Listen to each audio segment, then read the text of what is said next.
been a good year, surprisingly good for us in terms of all the metrics that we use: television viewership, attendance, merchandise sales. Much better, I think, than we had a right to expect, but we'll take it because it's a lot of fun. And our teams are, it's fascinating to watch what plays out here, even just how Cleveland comes back with a couple of draft picks. You know, and of course, Jeremy Lin, we couldn't have thought about or even imagined. And it shows you what an impact sports has on the world when an interesting story happens. That's the context in which we sort of play that out. And we think the collective bargaining agreement is actually beginning to work already in a big way. We've got teams who are concerned about their expenditures because they don't want to be taxpayers with the higher tax. We have, as we watch baseball, and we see 10-year contracts and 9-year contracts, 10-year for huge amounts. Those players would only get 4-year contracts in our sport, so that aligned pay with performance in an important way. You finish your 4-year contract, you get another one if you had a great contract. This really, revenue sharing is going to be a game changer for markets of all sizes. It's going to help us level the playing field. And we're pretty excited about that. Did I leave something out? No? All right, now we can ask Adam any questions. Anything specifically, you refer to what franchises have done, any specific moves that jumped out to you that were reactionary to the city? Well, yeah, I think that I've seen teams. I only get. I see accusations being made or observations being made that the Lakers may have had some transactions that had to do with reducing payroll because of the employee tax. I think that Tyson Chandler, I think that Dallas made a decision that Tyson Chandler, J.J. Rivera, Caron Butler, all good players, all participants on a championship team, with long-term deals would have completely eliminated flexibility. And so you begin to see that. That's happening every day in our league. When you saw, Indiana signed a great player in David West for 2 years, because the third year is an important year. That's when the tax goes up so much. And I'm sure he'll get it, the way he's performing, he'll get another contract, and a good one, but it's paid for performance rather than do things that give you pause. And so our teams are looking at it very, very carefully. Mark Elfenbein, 105.3 The Fan, home of the Dallas Mavericks, by the way, defending champions. Has the condensed schedule worked out to what you thought it would be with all the back-to-back-to-back games and the season played out the way you thought? Yeah, I think so. Maybe there's been a little bit more discussion about it than we had expected when you consider that it's 2 additional games per month per team. I think if you polled the average fan, they would say it was 12 more games per month per team. But I think it's created a lot of excitement around the league. In some ways, maybe more excitement than we had anticipated, especially coming out of the lockout. So, if anything, I'd say it's played out better. I mean, we're monitoring the injuries closely, and I think in terms of long-term injuries, we've seen no increase over prior years. Clearly, some teams, from a strategic standpoint, obviously San Antonio, we're going to see tonight, are sitting players for strategic reasons, and I think maybe teams are playing more for the playoffs this year. Not an original observation, but we're seeing this year as opposed to playoff position. So it's definitely having an impact, and I'd say it's not ideal, but given what the alternative was, we're pretty happy where we are. If you're a fan of League Pass, it's ideal. It's a Monday night, and all of a sudden there are 6 games. What's going on here? There's no night that you can't get some action on NBA League Pass. Pretty exciting. But we get some pretty interesting situations. Some people are never satisfied. I was reading one reporter wrote, this team won back to back to back and it shows about the strength of NBA players, unless the teams they were playing were more tired than they were. Well, how can you be more tired? You weren't playing the same back to back to back. So it depends upon the outlook. And you do get some situations. I thought when I saw it, did not dress old, they were talking to me. But apparently Mr. Duncan stole that one. Bob Long, Associated Press. Do you have any feelings about the change that the NCAA's made in their dates, where their players can declare for the draft, and it's like an earlier date, and you guys' date, does it make it tougher for players? It makes it, I believe it makes it harder for the players. But that's a can that I don't want to open up, other than to say that, we would like to make it as easy for the players as possible. And if the NCAA would spend a little less time talking about whether players should stay in school for 1 year or 2 years, and enforce their rules equally, so that hockey players can talk to agents, but basketball players can't. I think, to me, the most important thing is to get kids in college the most informed advice they can get without losing their eligibility. That's what they should focus on. Hopefully we'll get around to it, because it seems fair and just. You just lost your Final Four tickets. That's okay. I think we might have lost the All-Star, so we'll make it up to someplace else, maybe the finals. The one and done issue has become another talking point in the NCAA tournament, Commissioner. Is there anything that the NBA can do to incentivize kids to stay longer? All I'm going to say is one thing, and then I'll never be invited even to a college game. Or the athletic director at the Rutgers invites me to the East Tournament, but Rutgers is having a great run this year, obviously.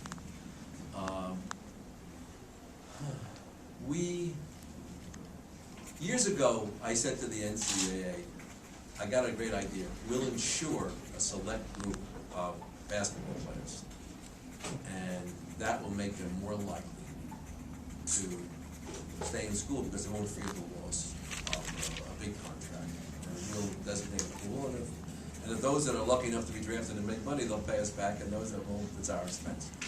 The NCAA, I think, took it to a committee that takes it to a consensus, that takes it to a conference, then they have a Congress, and they came back to me and they said, well, it'll only work under our rules if we do that for all sports. And I said, I don't think that'll work.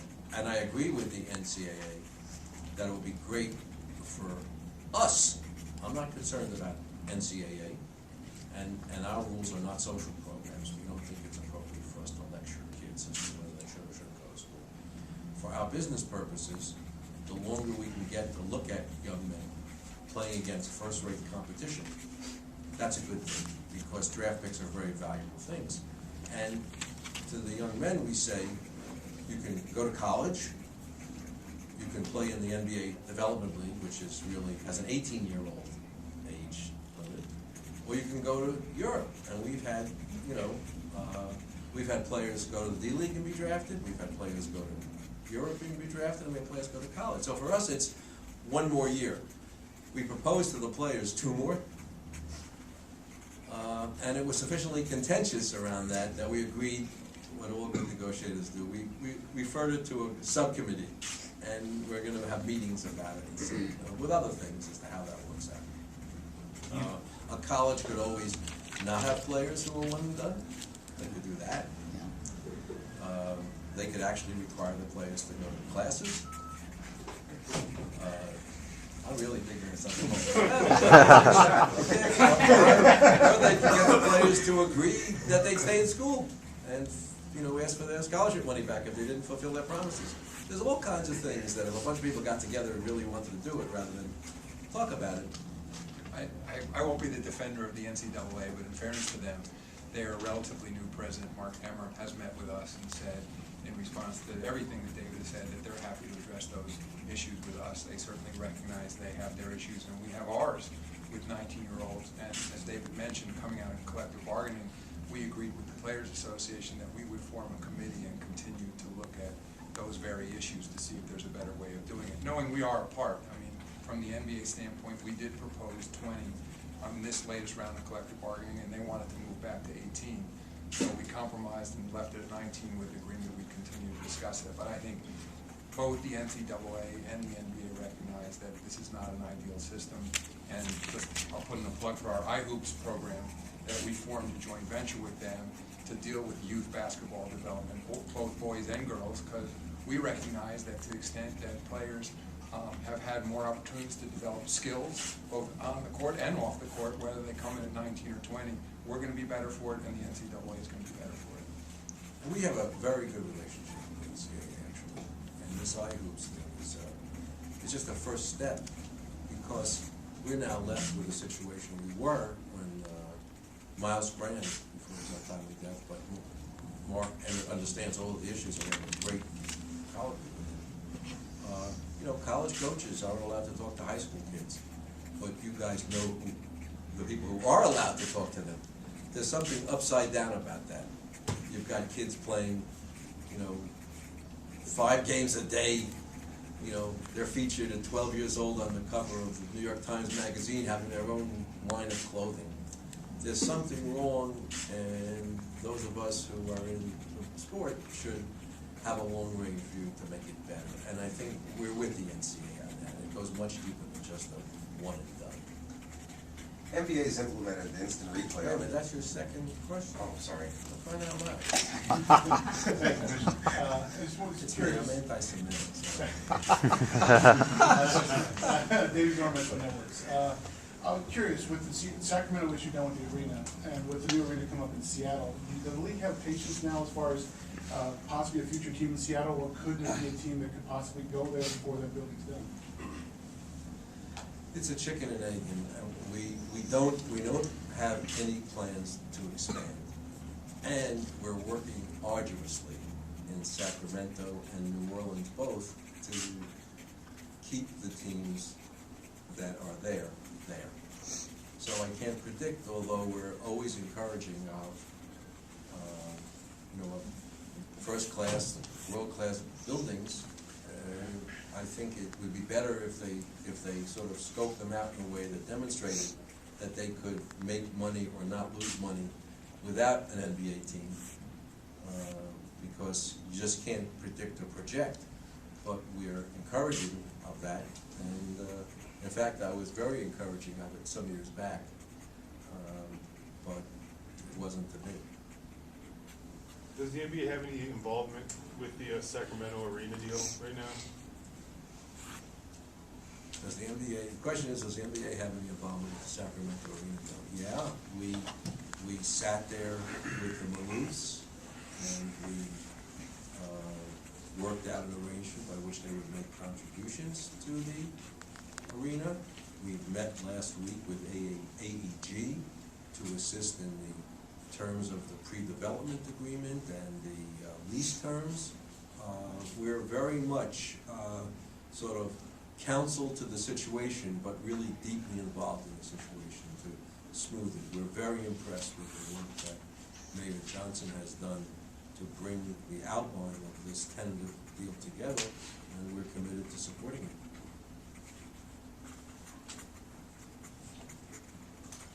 Is the situation in New Orleans improved?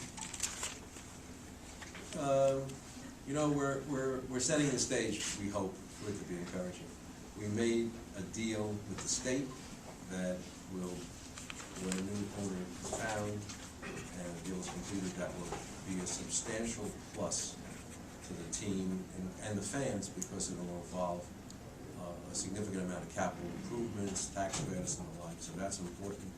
We're in the final throes of negotiating a new cable TV deal, and we're in discussions with multiple groups about making a deal. We don't have a deal yet. Okay, what's your question? Hi, David. How are you?